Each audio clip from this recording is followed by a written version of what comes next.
and welcome to the Up Zone, where understanding politics is made simple. We are your two hosts. I am Tisha S. Waddell, former city council member for the 3rd District in the city of North Carolina, and Mr. Elmer Floyd, former House representative for the 43rd District in the state of North Carolina. We now serve you via this platform.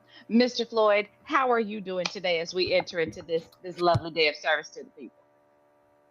Not so good, Chief, but What's I'm wrong, here sir? because my creditors have started back up after the Memorial Day. You know, I got a break Monday, and they start back on Tuesday. And this is the day. This is Thursday, so I expect more calls today. You Other probably than have that, great. you have two creditors. One of them calls you honey, and the other one calls you grandpa, because you don't have nobody else that be looking to you for money. Teach you'd be surprised. I get them all today want to buy my grass. No less Yeah, talking about individuals. They want to buy your homes. They want to buy Mr. this. They Floyd, want to I'm so buy tired of that. those people calling me to ask me can they buy my house. I tell Now, them you have the wrong number and just hang the phone up. it's so. Other than that, Chief, I'm doing well. I just hope that you use your influence to ask them to give me another few days before they start back up calling. Speaking of Other than that, influence, I'm great. Mr. Speaking of influence, Mr. Floyd. Clearly Gilbert Bays over at WFNC has some influence with somebody in the know because apparently the city of Fayetteville is getting ready to announce their new police chief. Well, I heard it also from the grapevine, Yeah. and one thing that I have an attorney friend, and that we have a lot of debates and a lot of discussion. And he mentioned to me the other day when and you know this about the superintendent. He said we are getting a lot of minorities appointed to a lot of positions, A high but level there's position. not, yeah, but there's not that much change. Well, So let's see what's going to happen because that's all apparently they said. Roberto. He didn't say anything beyond that. Because what else He is didn't say there to be anything. said, right? What else is there to be said? But Roberto Bryan Jr., who is currently the police chief at Fayetteville State University, is said to become Fayetteville's next new top cop, according to Gilbert Bay's anonymous source. And so he was once with the Fayetteville Police Department. I really thought, Mr. Floyd, that this search was going to be trending toward pulling somebody from the outside. But let's see how this all pans out. Congratulations if that's the case. Congratulations in advance. And let's see what this is all going to look like. I'm never I don't know this man. I've heard great things about him, so I have no negative opinion about this appointment. I'm curious to see how this is going to shape up in our community. I'm really interested to see. Look, I saw his picture. He's former military. He's a former police officer. He was a major with our department. I'm curious to see how this will work in regards to community relations, not community relations, council relations, because our council has a knack. Some members of our council for popping slick with the top cop. So Yeah. it's something about the way this man looks that just says to me that's not going to go well. Much like how it didn't go well with our sheriff when a member of our council tried to pop slick with him. So I'm eager to see what that will look like because I think that he might be the kind of chief that will shut that down. Well,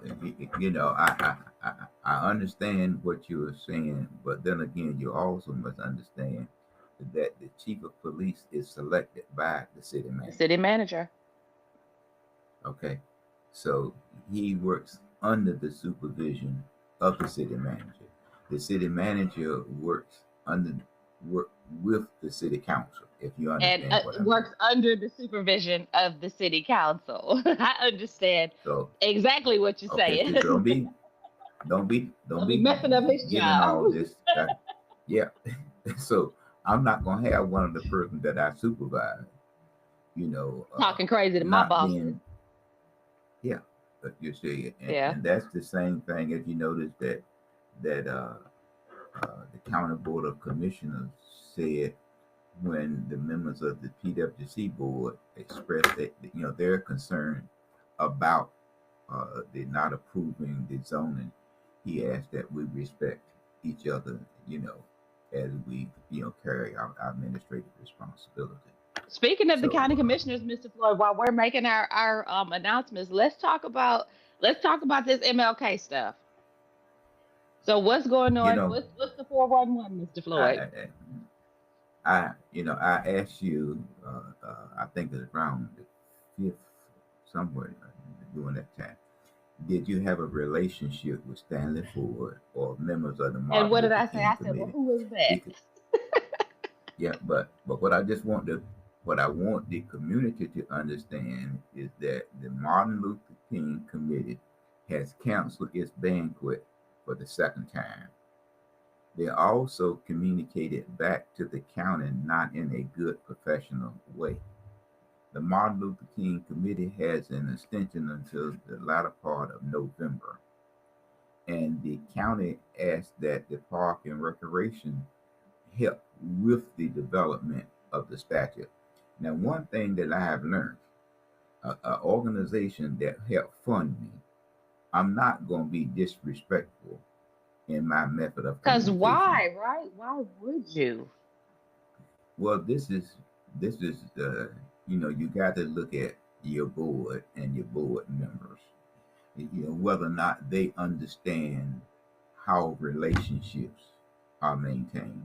Mm-hmm. So the first indicator, see, if you have canceled a banquet for the second time, that gives you an indicator that you need to look at your organization. So the Absolutely. banquet they Especially a banquet that plan, has been being held for a while now. it's a It's not a fundraiser. new event, right? Yeah, it's not a new event, but you done canceled it. And I wonder what Malik Davis Because he was the speaker, that's right? yeah, this is so would he be agreeable to go a third time, Absolutely. in a He's holding new to this. pattern, These speaker invitations are still exciting. Absolutely. but not the third time if it was me, you done embarrassed me two times and a third time and you want me to come and you're talking about getting at least 150 people there. So I don't know why they canceled the banquet, but it's canceled. And but you have to look at indicators. Indicators are indicating that some kind of way the This influence that the board doesn't committee know once what they're had, doing. Yeah. yeah, the influence that the committee had in the past is deteriorating. So Right. I just want the public to know that the response that was made in April was not in pleasing with the county commissioner. And so going into November, and you're going to say that and we want to manage the project ourselves. And And there's when they no offer, expertise. There's no development expert. Listen, let me tell you something, Mr. Floyd. Let me tell you what I learned recently. I learned that you can have good credit, that you can have money, but if you don't have experience, banks are not going to work with you to develop projects. You have to have experience. So why would a board think they don't have no money? They don't have any experience. Why would they think anybody's going to leverage resources and give them to them to manage a project and they have no experience? They don't have you well, don't control the funding, you don't have the experience, but you want to be in charge. Like literally a banker will tell you if you're in that situation, you need to go partner with somebody who's done this before and build your capacity before you come to us and ask us for anything. Most certainly the county and the city will say the same thing to this organization. We need you to have a partner. That was the whole purpose of Parks and Recs. Let them partner with you because they have experience. Now I'm scratching my head right now about the city's experience and development. I don't know why Mayor Pro Tem Jensen is championing her experience with economic development because quite literally she has been a part of the councils who are under the most scrutiny you where just it upset because Muhammad. No, you just upset because Muhammad walked away with your money. That's all that is, Miss Waddell. You just No, I'm gonna upset tell you what's got because me. no, Let me no, tell no, you what's no. got me Now chapped. you upset. What got me chapped He is that walked away they with your money. installed those sidewalks, and then they came and tore them up, and now they're installing them again. That's what's got me chapped. That's what I'm saying. That's what I'm saying. I mean, And Muhammad there's no told you oversight. that There's no he. oversight. Well, we're working on that with the construction management team that we get. We come on, T. We're working on that. It's in the budget, so we have taken what you have just mentioned, and we're trying to do better. But remind you that we still got a fire station that we got to complete, and we need a little bit more money. But anyway, let me share you with you about E. Smith. Tell me about E. E. Smith Smith. had their yeah. I mean, because when I look at the projects that that and indicators that let me say this, and then before I get to E. Smith. Go ahead. My first indicator was when the person was supposed to use staples, I believe it was, and he used nails, N- or whichever one he was supposed to do. That's the first indicator to me as a contractor. that you Wait a might minute now. not know what you're If doing. yeah, I mean, it clearly say I forgot what it was, either staple or nails, whichever it was supposed to be. They use And the other. I'm looking. Yeah, that's my first indicator. Yeah. Did you read? I mean, did you review your contract obligation and job specs? But anyway, Smith Smith had a wonderful Hall of Fame. I think Okay. they had somewhere between 400 and 500 people that was attending there. It was magnificent. I saw students, but I saw friends that I hadn't seen since we was at Fayetteville State That's amazing. there. And, and and the thing, there's certain things as a politician you make your schedule plan to attend. And the mayor was supposed to be there, but Who he is an was not. alumni of E. Smith, Yes, as is nor Mr. was a Benavente, who representative. was running for mayor. He's an alumni of E. Yeah, Smith. Hmm. no, I mean, this was to me. This is an opportunity to shine and also to give, to give back. The mayor wasn't there, but they handled it very well with the Hmm. with the program. Now, let me say this, now, Madam Waddell. I did not see or recognize any politician at this Hall of Fame. I'm not saying they were not there. Now, let me make this very clear. Now, I didn't recognize any sitting politician at this meeting Wow. there. But it was grand. It was grand. The food was grand. Yeah. And one thing that they emphasized, they had the Coliseum staff to bring in a small monitor. Okay. And they gave each person 3 minutes. Hmm. And they had a person that was holding you to that 3 minutes To that because 3 minutes.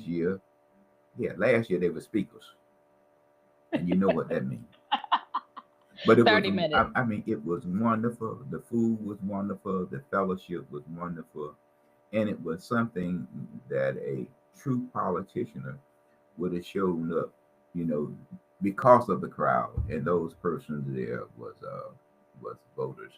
But that's just one thing. And don't forget that the show, our banquet is going to be the 21st of this month at the Fuller Center, with tickets being $40. So Okay. you can call a contact in member of Charlotte University.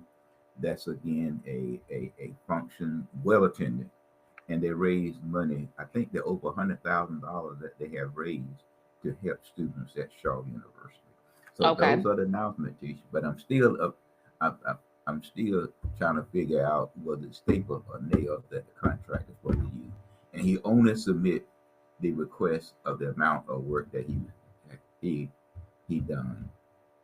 That, or so it's been said. So, Mr. Floyd, let's jump into our show today. Let's get started at the city level. There are new rules on the road. So, Fayetteville targets pedestrian safety. Beginning 2 days ago, beginning a year ago, 2 days ago, Fayetteville really started. working on pedestrian safety ordinances that were aimed at improving roadway safety. These ordinances, uh, let me back up. So this is being implemented as we speak. The ordinance restricts pedestrians from standing, sitting, or remaining in medians unless they are actively crossing the road. It applies to median, traffic island, or similar structures less than 6 feet wide. And the rationale behind this is that city officials cite safety concerns for both pedestrians and drivers, particularly on busy roads where medians are narrow and not designed for standing. Let me tell you something. Okay, so there are exceptions. Lawful protests, first responders, utility workers, and roadside workers are exempt when performing their duties. The context and the motivation behind this: the Fayetteville Police Department reported a rise in pedestrian fatalities and injuries, prompting the City Council to act. The ordinance aligns with broader efforts to reduce traffic-related deaths under Vision Zero initiatives. Mr. Floyd, um, Question for you. I got a question for you too, but go ahead. You know, I walk down Hay Street, and what about how is that maintained with the number of restaurants outside that that have utilized the streets as part of their expansion Outdoor seating. to serve? Yeah, Hmm. I mean, I'm not being critical, of that. I mean, because I love any organization that bring in tax revenue to the city, although the city don't get a lot of it Hmm. now. but that is good because we need the tax base, especially the food, beverage, and the hotel occupancy. Absolutely. That's how we're gonna pay Absolutely. for the civic center. So but what about that? Absolutely. Well, here's the underlying question, because this really is, whether it's being said or not, this really is designed to target panhandling. Okay. Much like when we had the ordinance that prohibited, and this is when I was on council, we had an ordinance that prohibited passing, that we still have the ordinance that prohibits passing items in and out of a vehicle that is stopped on a roadway. So, Mr. Floyd, the question that should be asked is this a reasonable public safety measure or an overreach affecting vulnerable populations? Example, unhoused individuals or panhandlers. And the question should be asked, how should cities balance enforcement and compassion in public safety? And will this ordinance make a measurable impact on pedestrian accident stats? Because if you think about it, so there are exemptions to this, and I'm gonna give you one of the exemptions listed.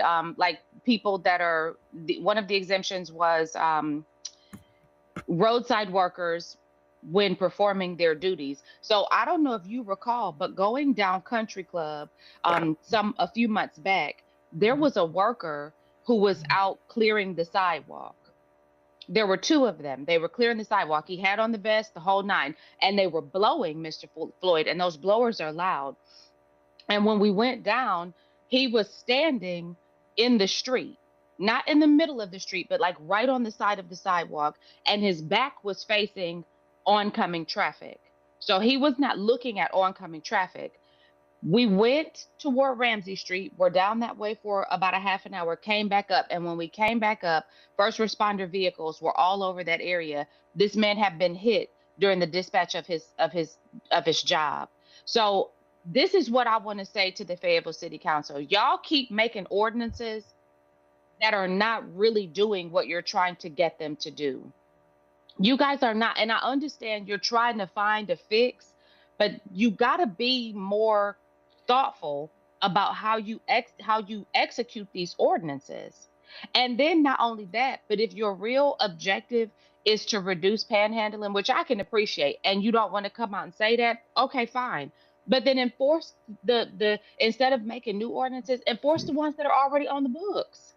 Terry, Madam Waddell, Yes, sir. right now you're about 40 or 50 police officers short. Let's be realistic. You're 40 to 50 police officers short. Now you have this panhandle ordinance. Now you have a curfew ordinance that you have set up, and now that you have approved at 6-4, now you're gonna ask the person now, which is the staff, to bring back the ingredients to make the cake. Yeah. I don't cook now. I don't cook now, so I don't know about all that. But you got Right. to have. Seems to me that if you're gonna cook a pineapple cake, you ought to have at least the pineapples, whatever it takes to make it. You know, prior Because to. otherwise, it's not going to be a But now, pineapple cake. no, I mean, If you don't have so flour, so you so can't that's make a what I'm. cake. Yeah. Well, that's the thing. I mean, we rush to judgment. You know, and again, we're talking about the ordinance, and I mentioned to you then that when the accident occurred at Smith, when the car, I think the car was in the swimming pool, Mm-hmm. there was no rush for a curfew. But if you are in real estate, you know, a real estate person would tell you, and then you used to have a program on television, location, location, location. Since it happened at the park, then all of a sudden it become important. Mm-hmm. It become important. I know. Then again, you talked about the budget last year, or how much money was put in the budget, and I asked you, was it the police department, was it staff, or was the council spending what was it, $8.5 million I towards can't remember increase? exactly how much it was, but Yeah, right. but but it just seemed to me that some of that money could have been utilized to do youth employment, youth opportunity, So, to so understand how government works. well, Mr. Floyd, and here's the question that, and I'm going to put this on our Facebook page. The questions that I'd like for our audience to kind of weigh in on: have you noticed unsafe pedestrian behavior in Fayetteville, and do you believe that this ordinance will improve safety, or is it a band-aid for deeper infrastructure Who's going to issues? enforce it, T? T, we're for Well, it. and maybe we I don't should mean to work cut on it. our infrastructure instead of penalizing people. Maybe we should work on more sidewalks, safer walking areas, like more lighting, making sure that the lights that we have are actually functional, like you talked about last week. Maybe this is a deeper infrastructure issue and not something that requires a punitive measure When, against but people. when you are, but when you do when you in, implement an ordinance, the first thing is enforcement. How is it going to be enforced? Just like you Absolutely. mentioned about the gentleman that was out in the street blowing. Is there some type training, say that you walk facing the traffic when you blow in and not in the reverse position of the Because even when traffic? you ride a bike, there are Is rules there, for riding your bike on a roadway. There are rules for that yeah, so that I you can be mean, safe. but it goes back. I keep talking about the ordinance. And then again, I failed to say to you is that when this special meeting was called, it was a done deal. It wouldn't have been called if the vote wasn't there. Well, wait, So, we let's you let's know, get there. So let's get to that conversation. But before we do, let me ask you a question. Peter Pappas asked when we were talking about the MLK banquet, are we referencing the same people who put on the MLK breakfast? So are these the same people, Mr. Floyd, or is this a different? I thought the MLK break for some reason I always thought that the MLK breakfast was through WIDU. I know that they're a part of it, but so is this the no, same organization? you know, you have various MLK program and Mm-hmm. organization.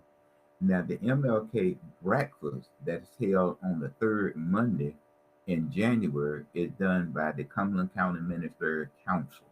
Mm-hmm. That's the Cumberland County Okay, so that's Ministerial not the Council. same organization. That no, two different organizations, and that organization consists most of your religious or you know is basically affiliated with most of the religious organizations out there.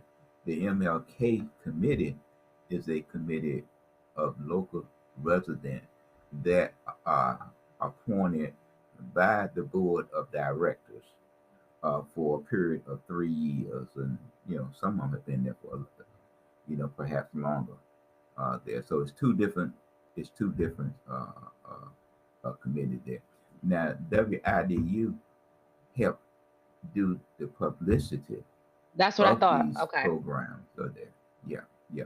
But Okay. but the council does that program themselves, and that's again that's held on the third Monday, which is the federal holiday to recognize Dr. King.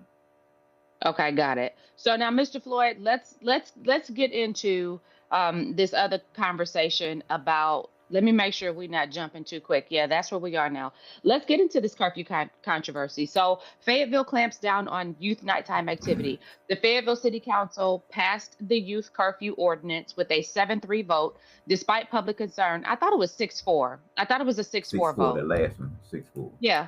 I, Despite public concern and unanswered questions about its implementation, this curfew applies to minors, restricting their presence in public spaces between, I think it's 1 and 5, no, 11, 11. I think it's 11 and 6. 11 to 6. Thank you. They have to be accompanied by a parent or guardian. These are the exceptions. Traveling to or from work related activities or emergencies. So there's some enforcement ambiguity here, Mr. Floyd, because the council members who opposed questioned how enforcement would be handled. Again, enforcement, especially regarding the potential for profiling and disproportionate impacts on Black and Brown youth. There was also a lack of data that critics cited, indicating that the city moved forward without sufficient information on curfew effectiveness and impact. Now, this curfew is a part of the city's response to recent gun violence involving youth. Mr. Flood, I'm going to say it again because I think they're operating in a vacuum. We had a shooting that took place in broad daylight at Wendy's on Skybo, and this would not have helped that. City officials argue it's meant to protect young people, not criminalize them. But details on follow up services or diversion programs, that's what you're talking about, the diversion programs, remain unclear. So, what message does this curfew send to the city's youth, Mr. Floyd? And how does the city council ensure that it's protective and not punitive? Well, I think there has been over 500 youth curfews, in America, Hmm. and many of them have not worked. And I like to make a comment, but we haven't tried it in Fayetteville. I thought that We when I haven't read tried it. that, I was like, dude, it's a bunch of stuff we haven't tried, but that don't mean we should.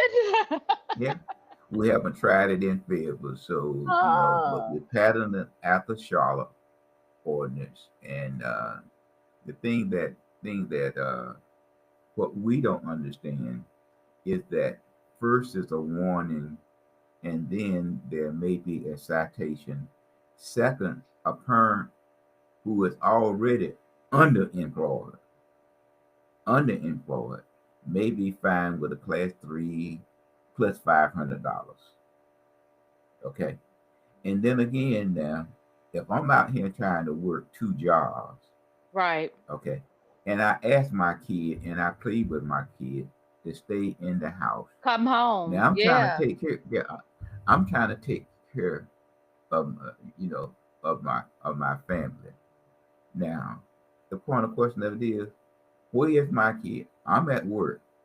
Now, at some places, you cannot carry your cell phone on the work site floor.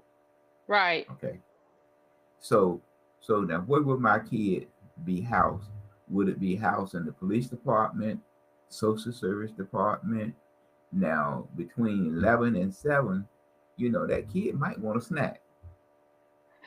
Okay. That kid might want a snack, or whatever. The kid Right. might be sleeping or might fall asleep standing up, if you understand Right. what I mean. So, Right. so where's all of these issues? I mean, the first, like I mentioned to you earlier, if you're gonna make a pineapple cake, you got to have all the ingredients in place prior Right. to. But now, if I cook the pineapple cake, I'm sure you would not be able to eat. Okay, because I wouldn't have all the ingredients. Yeah, Yeah. but a person like you would raise the question, where's the pineapple? Where the eggs at? Whatever Where's the mixture. milk? Yeah, Right.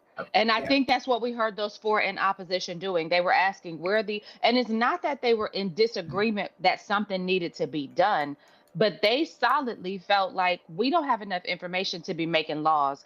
And I think that's the part that our community may be missing in this conversation. Ordinance is another word for law. This is now a law. And when you start talking about the legal system, laws are enforced.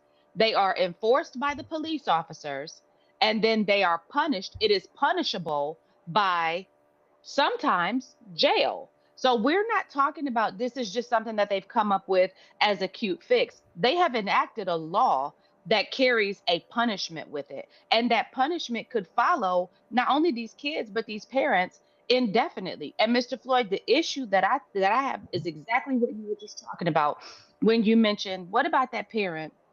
I'm going to give you a real life scenario. I have a mentee who was a young mother. She had a baby when she was a teenager. Her baby grew up with her mother because she was not equipped to be able to raise this child. So the grandmother raised the child. The grandmother still has the child. Now here we are. This child is now 14, 15 years old. It's a young boy, and the boy wiles out. He steals grandma's car. He's in and out of these facilities that try and rehabilitate these young people. This grandmother does not have the capacity to be able to control this child. This child, when the child has stolen the grandmother's car, the grandmother has called the police, and you know what the police say? Nothing we can do about it. Nothing we can do about it. So there's no support in terms of accountability. The grandmother's doing everything she can.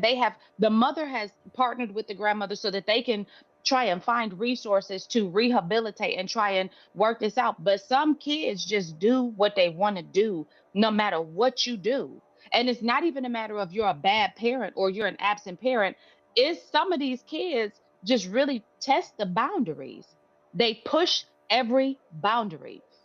So how do you then penalize this grandparent or this parent who's literally done everything that they possibly could because you find their child out in the streets? Like this argument, this is such a, and I don't usually say this, Floyd, because I think it sounds so progressive and I'm not a progressive. But this argument that some of the people on the council are making sounds very privileged. Mitch sounds very privileged. Kathy sounds very privileged. I would want to know where my children are. Yeah, that's great. But now be a single mother who has to work two jobs. And yeah, you might have put yourself in this situation with these kids, but you're doing everything you can to rectify it. And now here you go, you could be criminalized because your kids don't listen. This is not What the way you you you you know, you solve this problem. but when you look at it, and kids don't understand nor the parent, and you mentioned it earlier, you know, I'm not that tech, but a tech person can go back when you're looking for employment to go back and pull this. Although you have a BS degree, you also have a master and you have a doctoral degree. Mhm. But to go back when you were 16 years old and you had a curfew violation, this may prevent you. This may prevent you from your employment. Absolutely. Okay, may prevent, but you don't correct your life in the last 15 years. So my thing about it, and it goes back to what I mentioned to you earlier, with the $8.5 million or whatever they put in to improve technology as it relates to law enforcement. They also look at the PAG program, the PACE program that the North Carolina General Assembly has. Mhm. It provides that a legislator recommend 5 youth to come to Raleigh to work in the General Assembly to see how it operates, for a period of 1 week, and then pay them. I think it's like $150, and plus Mhm. all the other things are taken care of. That's what the city ought to do, and like what Mrs. Councilperson Jensen mentioned, is about persons staying in favor. They can get an opportunity to see how government works, and they can understand how finance works, how to balance a checkbook, what it takes to operate a city, how the city manager plan for the council meeting, what law enforcement does, what environmental service does, you know, what human relations. They can get an opportunity to see and may venture in that area as they lead toward their adult career. But the only thing you want to do, I see, is establish order and bake a cake and don't have the pineapple, and you want to Yeah. make a pineapple. Right. And I it's don't again understand. making a decision in a vacuum. And I do want to give credit to those four who said, I'm not saying that this is not a viable option. I'm just saying we need more information before we enact a law. Before we pass a law, we need more information. Because see, Mr. Well, Floyd, what happens is when these laws make it on the books, they don't just erase them. They don't just erase no, them. no, So this one's no. there. This is there now. But the thing about it, I knew when a special, well, if you understand politics and understand how the political process works, I knew when it said a call special meeting that at least 6 votes was present. And I talked with a person in my community, and I gave them the 6 names that were supported. Yeah. And you know what? I did better than playing the educational lottery. You nailed it, huh? You won. Ding, ding, ding. Yeah, yeah, yeah. I mean, Yeah. I did better. I did better. I mean, this was already a done deal, and I think that again, you are stretching law enforcement too Mhm. thin to carry out its function as it Absolutely. relates to law enforcement. But Absolutely. it's a law on the book. Now we're gonna come back. I think it's June the 7th or June the 9th, and we're gonna bring the With more ingredients details. to make this hit. And Yeah. let me tell you what I don't understand. Let me just say this because when I read this, I was like, well, there, and I'm gonna tell you exactly how I said it. I said, well, that's just stupid because if you're gonna bring me back more information, I'm not making a determination until I have all the information. This council worked backwards. You have enacted a law and now they're going to bring you more information. No, no. Bring me all the information and then let me make a decision. Because again, it's a lot easier to postpone making a decision than it is to make a decision and turn the ship around. Like And I think I'm not, this doesn't make sense.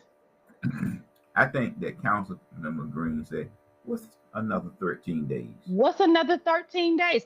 To Eh, me right now, she is the silent stealth because we've not heard a lot about Councilmember Green, but when we hear something about her, it's always like she's the voice of reason.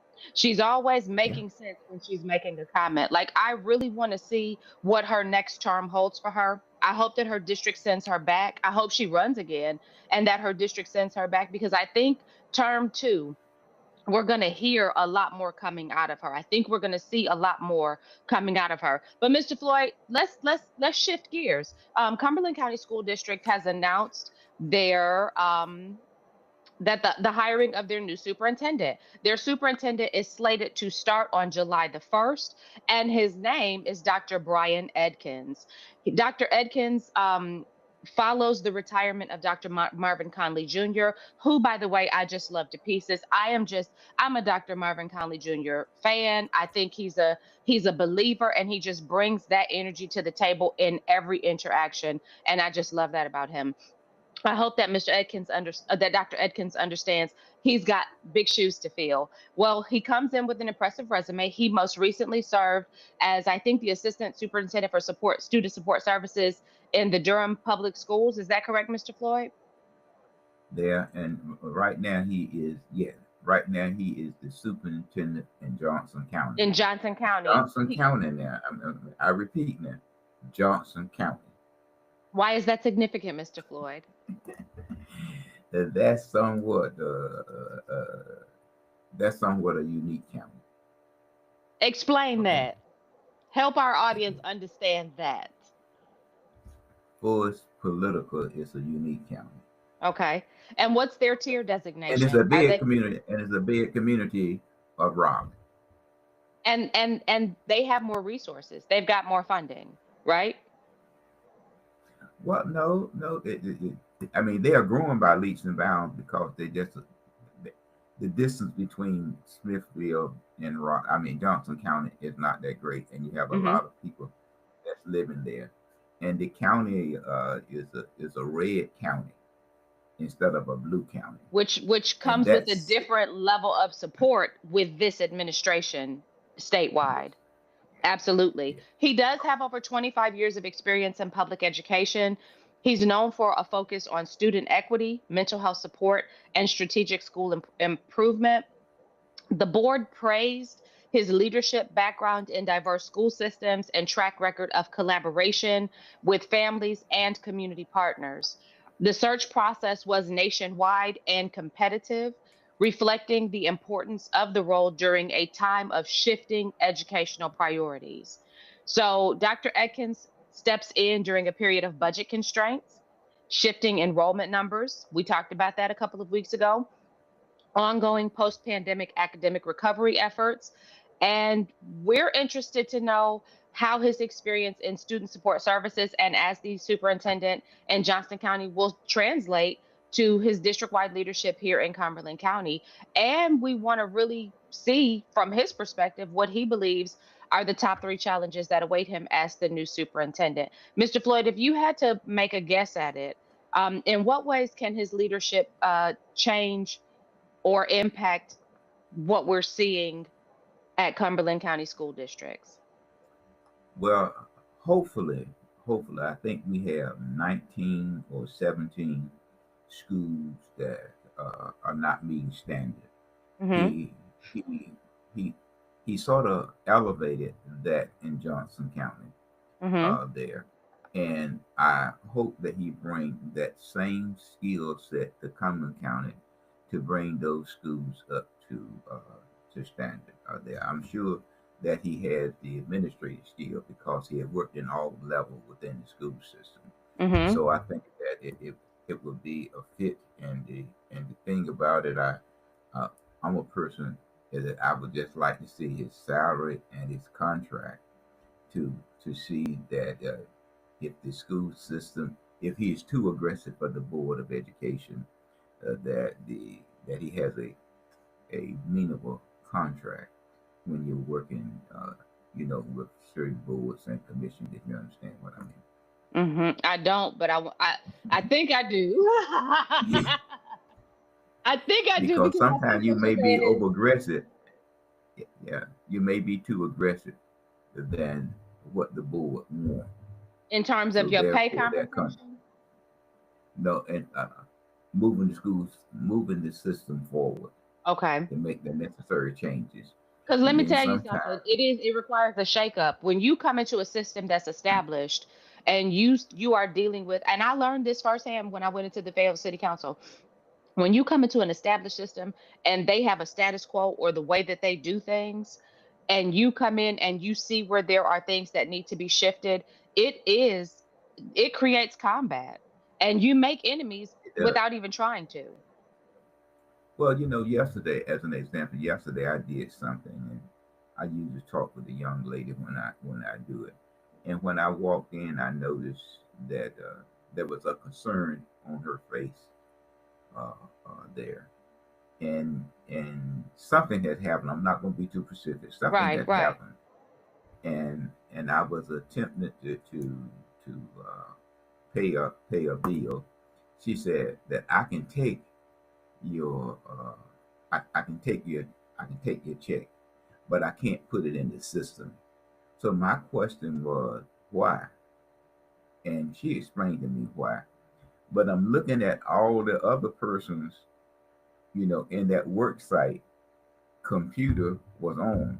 If you Mhm. understand what I mean, Mhm. this computer was locked out. Okay, Mhm.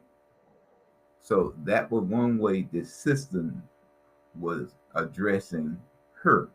Yeah, we'll just lock you Okay, out. we just You we gonna have to just ask locked for out the help. Yeah. system. Yeah, you just locked out the system, but everybody else can perform their duties and responsibility. Absolutely. We, Floyd, that's good. That wait right there, because that's good. Because I'm telling you, that was my tenure on the Fayetteville City Council, my second term. I was just locked out the system. I was just locked out. I knew how to do the job. I was effective. I was an effective policymaker because we see everything that I said needed to happen has happened. I was good at it, but I was locked out because the person who had the key decided that he was going to lock me out and then keep the key that belonged to me when it was all said and done. But what happened immediately, as soon as I recognized that, because you got to know, like, you got to know what's best for your community. So as soon as I recognized that, I said, okay. And that's when you saw me step down. And when I stepped down, all of my great ideas, all of my bright leadership, then they unlocked it and then they all moved on with it. They all just implemented all my good stuff, That's which I'm grateful that's for. I'm very that. grateful for.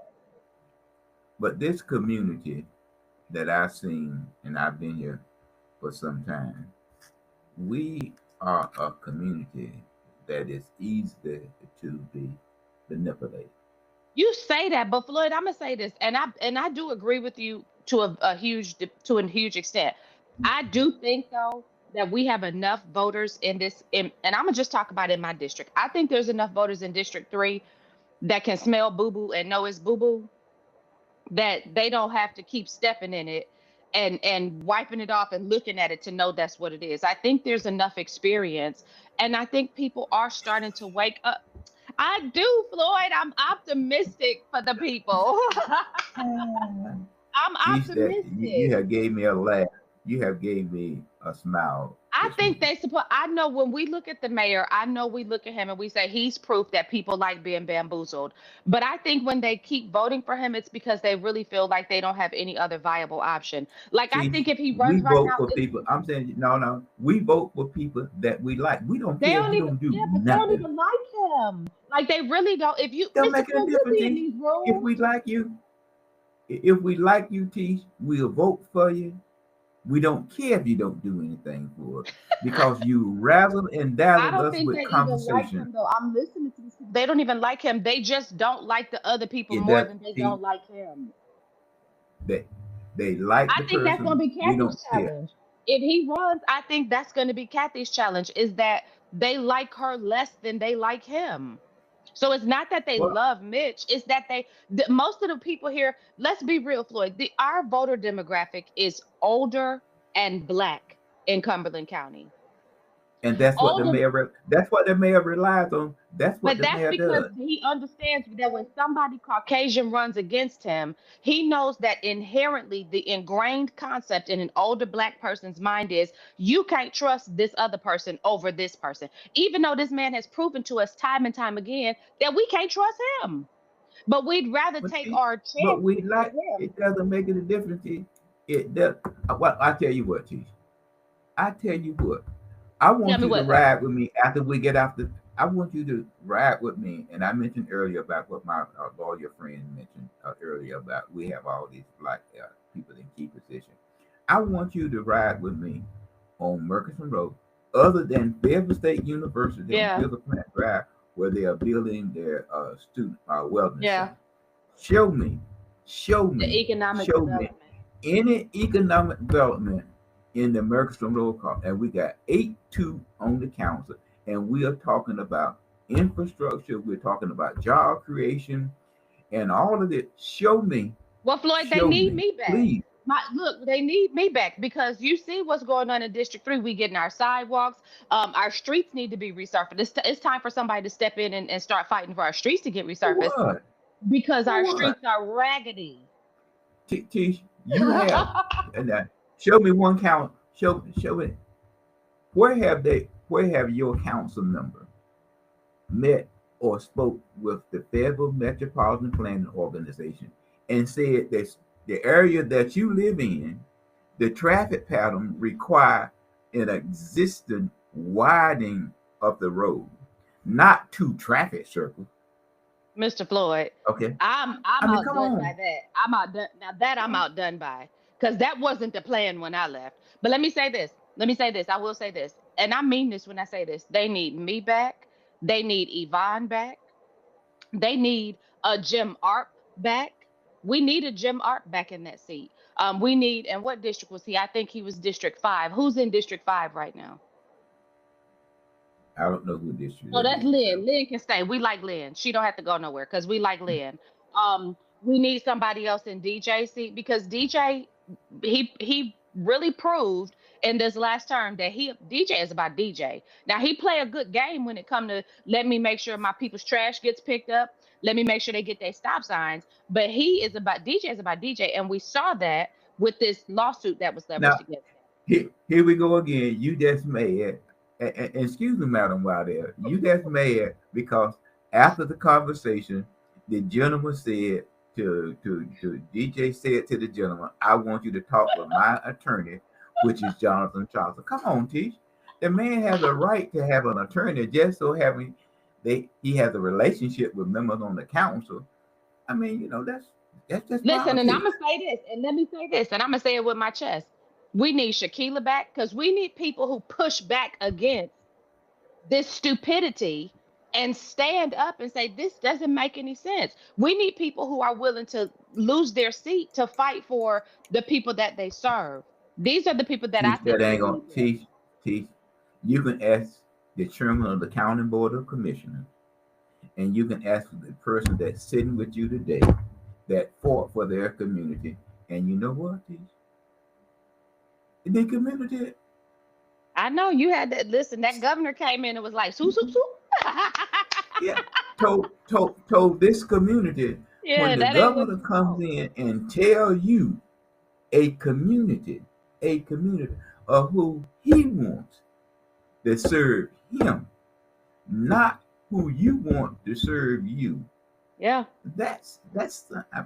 I mean, so my thing of it is we don't care as long as we like you. We don't care if you don't do nothing for us. yeah, Okay. But now, what we want you to do, as your friend always say, we want you to razzle and dazzle us.